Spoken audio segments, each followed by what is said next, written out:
Bueno, es una de las noticias en las que ponemos toda nuestra atención. Fíjense, en 7 días, 6 asesinatos machistas, 5 mujeres y un niño de solo 7 años. Los datos son escalofriantes, muy preocupantes. Ayer se producía el último en Zaragoza. La situación es tan grave que el viernes la ministra Irene Montero convocaba la mesa del Pacto contra la Violencia de Género porque está claro que algo está fallando. Hemos querido invitar a Laura Fernández, que es la directora del Instituto Andaluz de la Mujer. Vamos a hablar con ella sobre este gran problema que tenemos en esta sociedad. Buenos días, Laura. Buenos días. Bueno, decía yo, 6 asesinatos machistas, son 14 mujeres asesinadas y se confirma esta última de Zaragoza, que está en investigación. Y fíjate, desde que se tienen estadísticas, desde el año 2003, tengo yo aquí 1.130 las víctimas, más de 1.000 mujeres, 39 menores, hijos de estas mujeres asesinadas. Y ahora hablamos de 6 asesinatos en tan solo 7 días. Está claro que algo está fallando, ¿no, Laura? Hombre, se han juntado muchas circunstancias, ¿no? Efectivamente es escandaloso, ¿no?, que en España, con todas las medidas que tenemos y con todo lo que hacemos, ¿no?, pues se sigan produciendo esos asesinatos, ¿no? Es verdad que es necesario siempre el revisar, ¿no?, qué es lo que ha ocurrido en cada caso es diferente, ninguno es exactamente igual.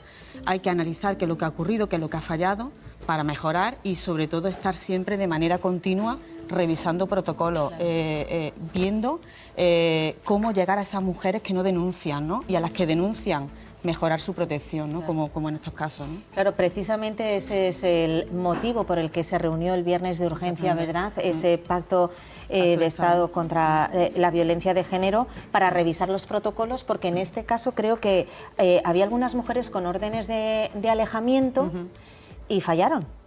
Eso ocurre, está ocurriendo. Claro. No. Hay que tener en cuenta que cuando una mujer tiene una orden de alejamiento, es verdad que la seguridad puede mejorarse, pero también hay que siempre recordar que el culpable del asesinato es el asesino, ¿no? Pero sí es verdad que tenemos que mejorar, tenemos que ver cómo podemos asegurar o mejorar la seguridad de esas mujeres, ¿no? Hacer un seguimiento más completo, quizás establecer unos niveles de seguridad mayores que los que se hayan establecido. Y por supuesto siempre a aquellas que no han denunciado, ¿no?, que son la mayoría de los casos que ha ocurrido esta semana, decirles que hay que denunciar, que hay recursos y que bueno, que se les protege. Siempre hay que ser positivo. Hay muchas mujeres que salen y hay muchas mujeres que denuncian todos los días, ¿no?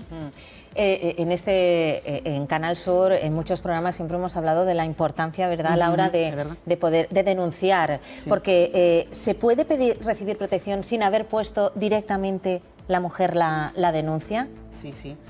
No solamente denuncia a la víctima, pueden denunciar terceras personas, incluso, bueno, o la policía, hacerlo de oficio, o la propia fiscalía, o servicios como por ejemplo el Instituto Andaluz de la Mujer.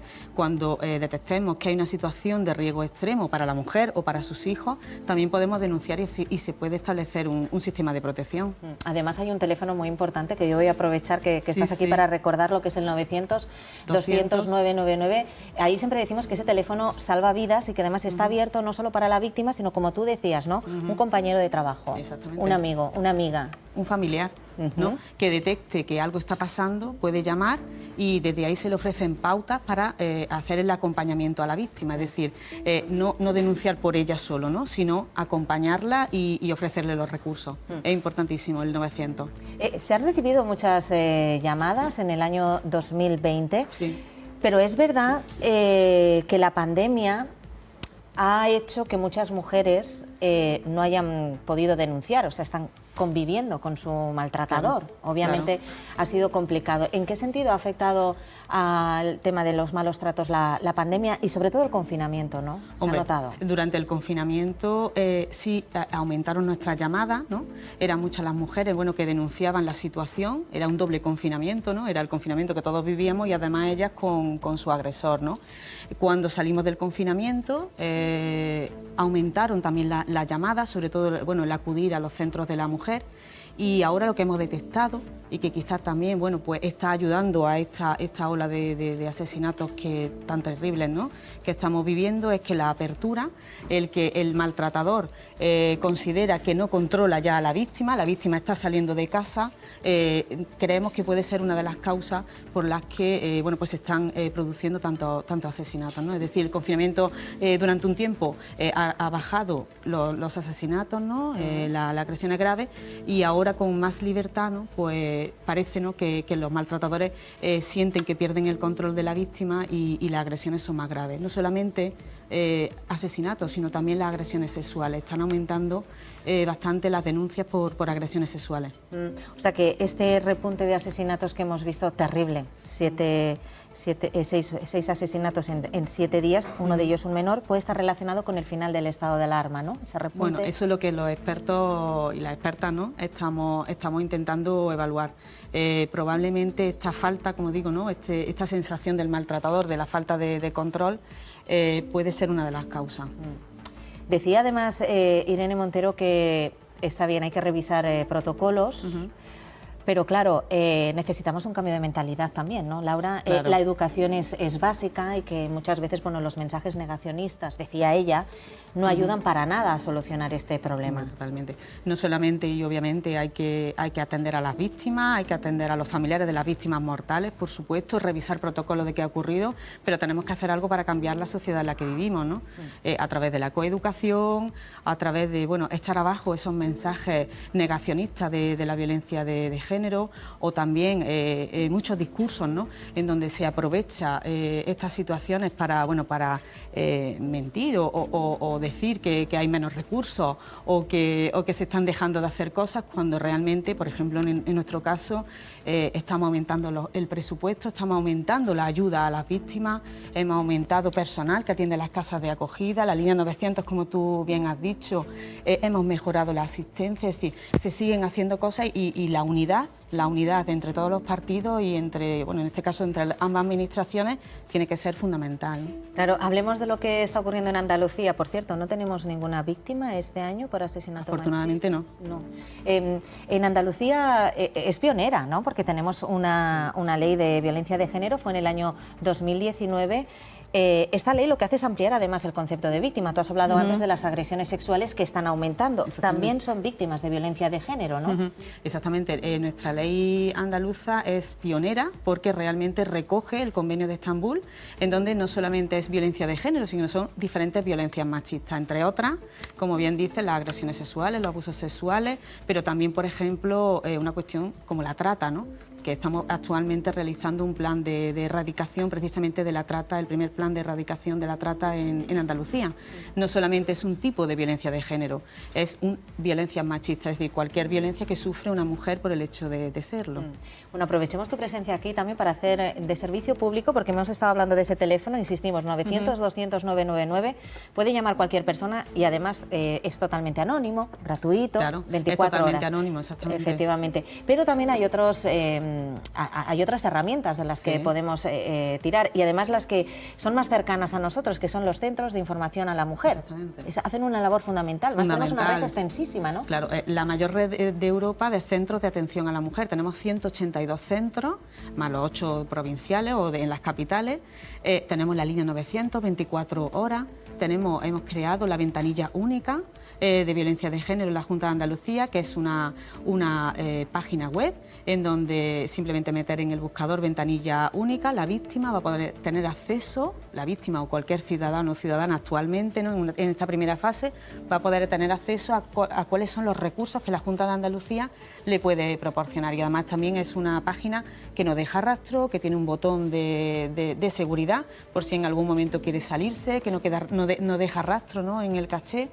Y bueno, estamos mejorando los recursos de asistencia psicológica. Es fundamental el que haya más psicólogos y psicólogas en los centros municipales para atender a las mujeres, no solamente para aquellas que ya se han mostrado, ¿no? o se identifican como víctimas, sino que una de mis mayores preocupaciones son protocolos para poder detectar a mujeres que todavía no se han reconocido como víctimas, que son la mayoría. Claro, y las mujeres del ámbito rural, por ejemplo, de municipios más pequeños, ellas casi que lo tienen más complicado, ¿no, Laura? Claro, exactamente, es más complicado acudir a tu centro de la mujer, en donde probablemente todo el mundo te conozca, y de hecho estamos regulando, vamos a hacer el primer decreto para regular los centros de la mujer, en donde se va a permitir que víctimas que no residan, es decir, que no estén empadronadas en un centro municipal en concreto, ¿no?, en una localidad, puedan acudir a ese centro y ser atendidas. Hasta ahora era solamente aquellas que estaban empadronadas. ¿Para qué? Para facilitar la movilidad. Una víctima se va a sentir más segura, más tranquila, el contar que lo que ha ocurrido en un centro diferente al de la localidad donde vive. Es uno de los cambios. Que no le conozca, no sea reconocida pues por Claro. el funcionario, por el policía. Claro, ¿no? normalmente van a ser personas que son tus vecinos y tus vecinas, no lo mismo las de la... Entonces, eso es uno de los cambios, porque sí hemos detectado que hay muchas mujeres que demandan ser atendidas en otras localidades. Claro. ¿Y para cuándo se pone en marcha o ya está funcionando? El decreto va a salir a consulta pública pues como en un mes, tendremos ya el resultado y esperamos aprobarlo en Consejo de Gobierno para verano. Qué bien, qué bien. Hablemos también de las casas de acogida, porque si bien has dicho que hay muchas mujeres que tienen miedo, ¿no?, a dar el paso a denunciar, es fundamental denunciar para poder empezar todo este trámite, y hay muchas mujeres que además tienen hijos y se sienten muy inseguras por el futuro de sus hijos. Cuando una mujer tiene que abandonar su hogar, su casa, va con sus hijos y va a un lugar totalmente... como diríamos, oculto, ¿no?, para el maltratador. Claro. Así son las casas de acogida, son un nuevo hogar. Claro, hay un sistema por el cual, bueno, hay un primer recurso de emergencia, que es en la localidad donde ha ocurrido, en donde siempre insisto, no hay que denunciar. Para entrar en ese recurso de emergencia no es necesario denunciar, además siendo coherentes con nuestra ley andaluza. Y después se le traslada, bueno, pues a otra localidad para que ella pueda empezar una nueva vida. Siempre nosotros recomendamos que sea acompañada por sus hijos y por sus hijas.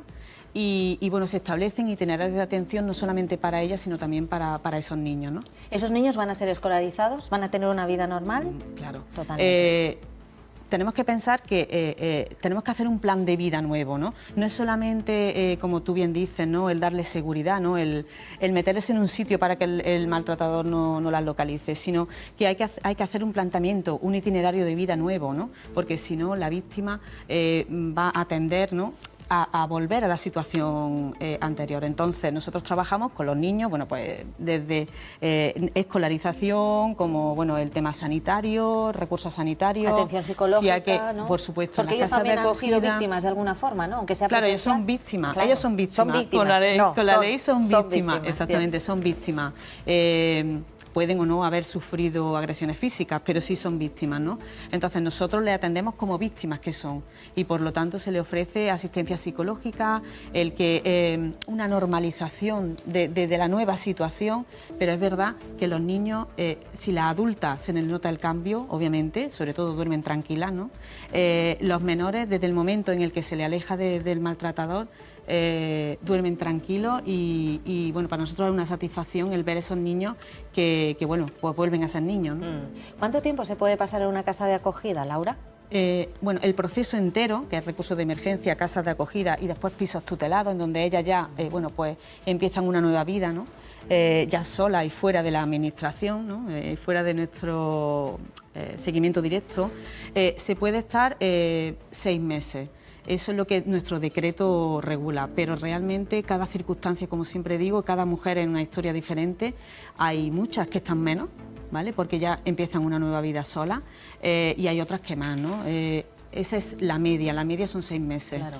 Y seguramente a muchas les preocupará, bueno, ¿y luego qué? ¿Qué va a ser de mi futuro? Porque en muchas ocasiones ellas han dependido del sueldo que ha entrado en casa, claro, porque han estado trabajando en casa, cuidando de la familia. Dice, pero bueno, ahora tengo yo que mantener a mis hijos, obviamente. Claro, ¿Qué futuro además eso es lo que tienen? queremos. Claro. ¿Cómo? Lo que queremos es su independencia, ¿Qué herramientas Su independencia o su no dependencia, no solamente emocional, sino también la dependencia o la independencia ya económica.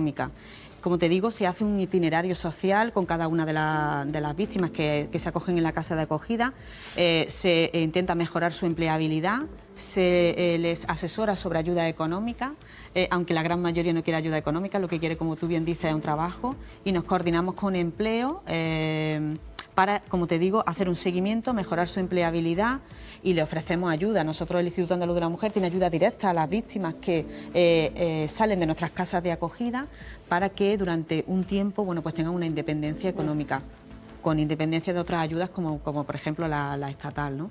Lo que intentamos es acompañarla, pero que empiecen a ser independientes, ¿no? Y la mayoría lo consiguen. ¿Qué papel juegan las empresas en este proceso que has comentado? Bueno, la empresa, la verdad que ahora, bueno, el Instituto también, en nuestra parte de empleo, ¿no? Estamos poniendo en valor y sacando buenas prácticas que en Andalucía están haciendo las empresas en relación con la violencia de género. Desde empresas que se interesan directamente porque quieren contratar y quieren ayudar a las víctimas de violencia de género, como empresas que están estableciendo protocolos de detección de violencia de género y de atención a empleadas que estén sufriendo la violencia de género. Vamos a sacar un decreto de marca de excelencia en donde lo que queremos precisamente es poner en valor a empresas que apuestan por la igualdad y que en este caso están trabajando en pro de las víctimas, ¿no? Volviendo al inicio de la conversación, ese pacto de Estado contra la violencia de género, estáis esperando los resultados, me imagino, ¿no?